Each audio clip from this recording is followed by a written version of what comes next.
Happy Friday. Happy Friday. How you doing? Good. Another busy week at City Hall. Any Yes, any yes. burning questions this week with in Brampton and in Saga? They're always burning. So let's start with the first one. What's going to happen November 1st when 12-year-olds that cannot provide proof of vaccination want to enter Brampton facilities to a hockey game?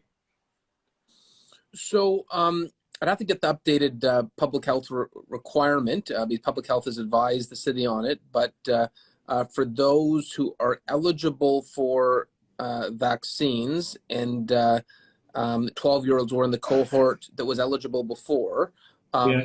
there's some period, where they get people a chance to get vaccinated.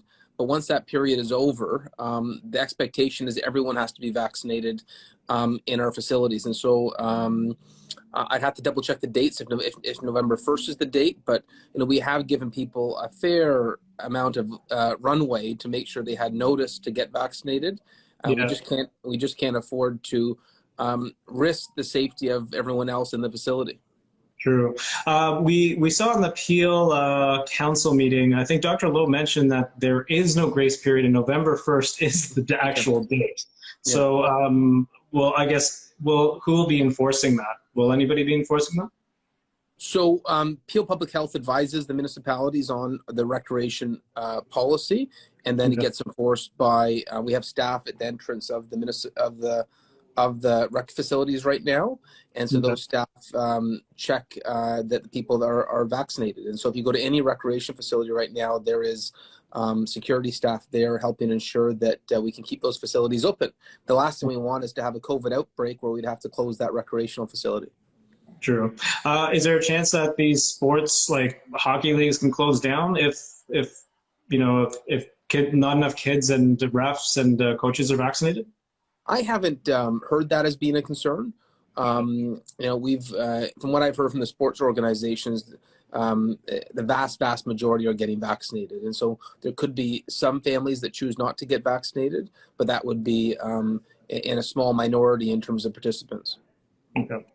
The City of Brampton is considering a tax levy to fund the new hospital. Is there any other alternative options that wouldn't require an increase in property tax? So the way the province works with hospital builds is they require a local share. So you can get the provincial funding, but you have to contribute from the property tax base a contribution as well. The last one that was the last time we had a hospital build, there was a regional and a city contribution. Right now, the city is expecting a presentation from the hospital in terms of what the costs are expected to be and what the local share is expected to be. And so we're looking forward to that presentation, which I believe is on November 3rd. But we fully expect we're going to have to step up and contribute to this hospital. We don't want there to be any delays in building our new hospital. Cool. Some residents have been complaining about the decision to replace driving lanes with bike paths. Do you believe these should remain even if traffic begins to kind of flow after COVID? So we try to work collaboratively with neighborhoods. I'd love to see more active transportation as we build new neighborhoods. I want as much as possible to incorporate running trails, walking trails, bicycling trails. If you look at a number of European, countries, they've really incorporated active transportation. Vancouver's done a good job of that as well.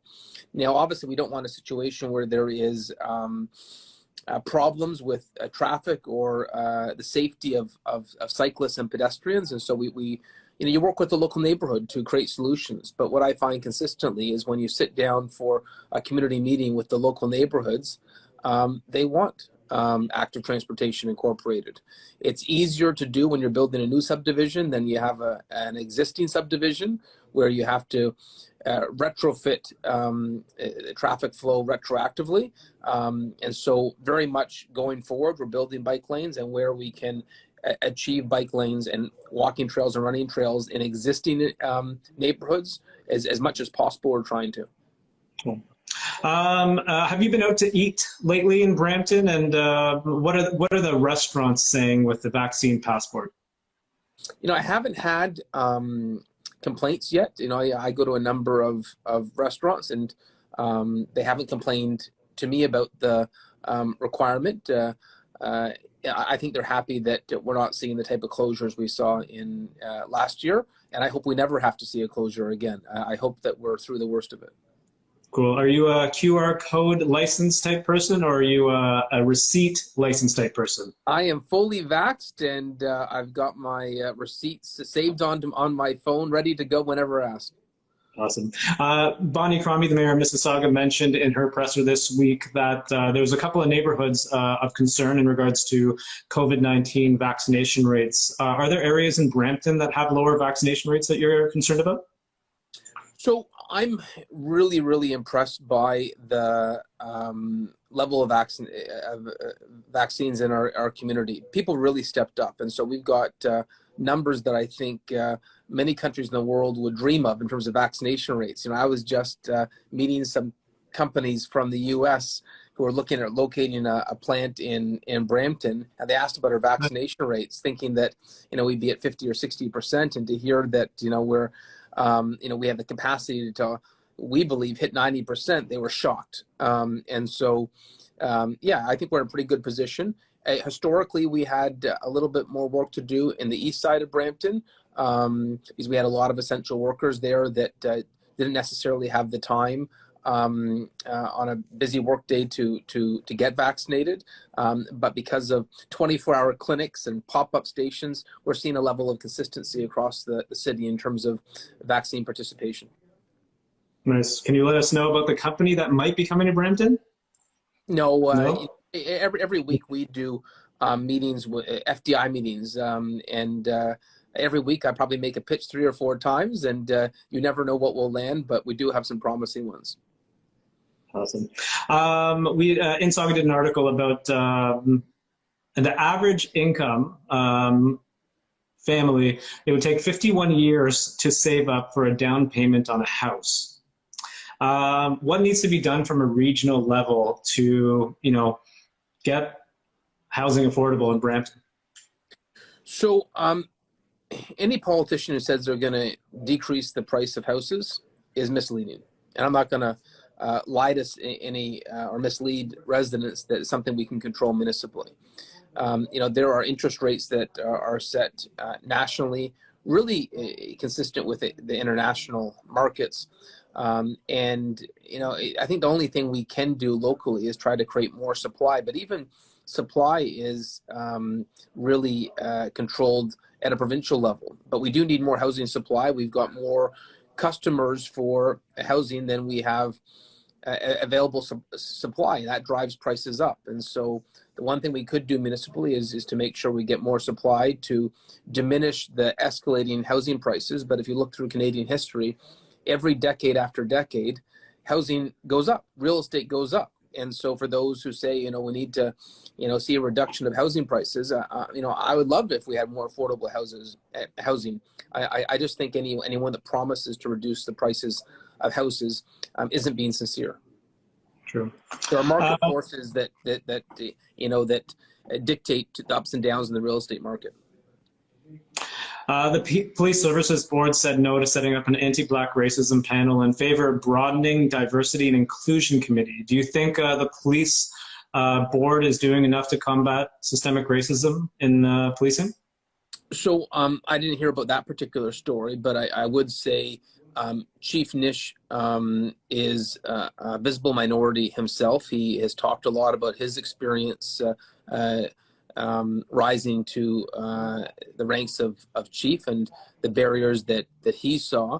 You know, the Peel Police have taken issues of systemic racism seriously. They've done the CCDI audit on themselves.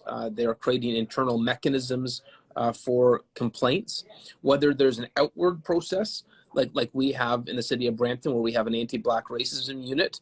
You know, I would, you know, support that with the Peel Police, but if they believe that can be achieved through their existing committees, then, you know, I would have to hear the chief's reasoning for that. But I do believe he has a good heart and he wants to do everything he can to combat systemic racism.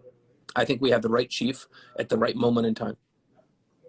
Let's end with something kind of more positive. What do you think of lifting capacity limits for outdoor gatherings? I know you've been very vocal about being disappointed about not having the Santa Claus Day or Santa Claus Night parade in Brampton. Can that happen still, New Year's Eve?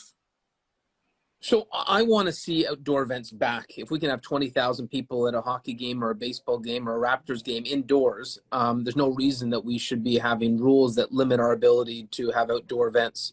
I want to see Halloween back to normal for kids, and it's going to be back to normal in Brampton. I want to see Remembrance Day in person, and it's going to be in person in Brampton. I want to see our winter lights in person, and they will be in person. I want to see our New Year's Eve celebration in person, and it will be in person.